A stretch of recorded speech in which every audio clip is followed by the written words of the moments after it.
All right, it is Wednesday, July 8th. We're going to pull our Abandoned Magic Collective Tarot message for today. And then hopefully an oracle or two, but I am way behind schedule, so we got to get the shop open here. But give these a good shuffle.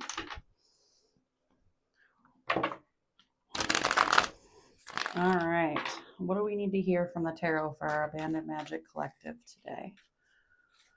What's worth our pondering? We have the Empress, which we pulled the Emperor not that long ago. So interesting thing there. Ooh, Son of Wands. I know we've had that before. What else for us?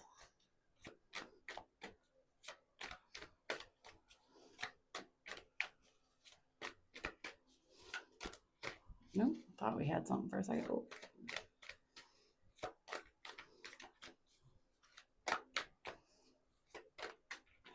Is there anything else for us to look at today? Oh, yeah, there we flipped one.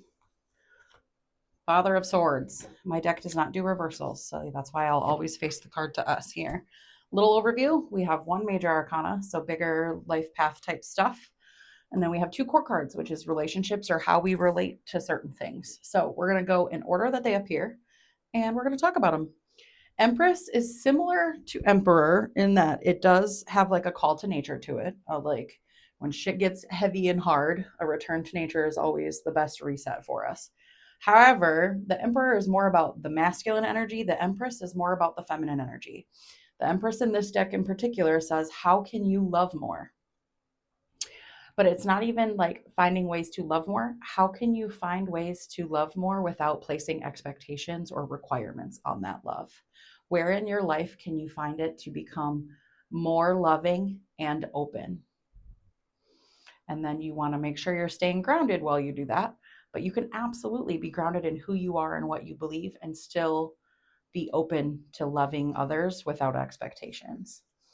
So I think that also probably applies to loving yourself without expectations as well. So if you're really struggling on like the self-love front, it's probably more a self-love thing. Where how can you love yourself more without putting requirements or expectations on it on yourself? Okay. It's all about rooting ourselves deeply in the earth while opening ourselves upward for additional love, abundance, all those good things. Right in the middle here, we have Son of Wands. Typically, this is kind of known as the Charmer card. It's a card saying that this kind of energy type is often too good to be true. It seems very perfect on the surface level, but when we delve below, we realize it's not really what it seems to be. Things are being kind of obfuscated in a way.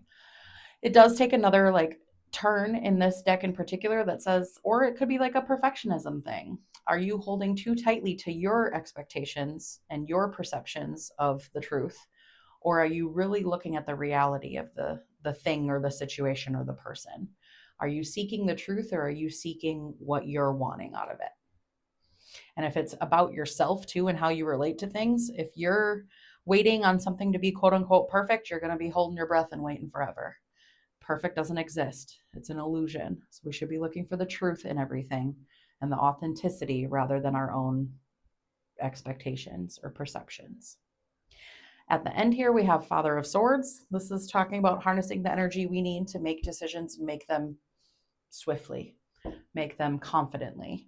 Father of Swords is going to be a figure that's really good at being like, yep, let's cut to the core of this situation. Let's see the truth of what's going on here and let's act on it. Sometimes that means cutting the emotion out of a decision that needs to be logical. Sometimes it means cutting the logic out of a decision that needs to be really emotional. Sometimes it's a situation that calls for our passion. Father of Swords is really good at cutting to the core essence and really acting justly and swiftly on what is actually going on. So they're intellectually just geared right in. They're going to see it for what it is, accept it for what it is, and then act accordingly. So that's our tarot for today. Okay, love you. Bye.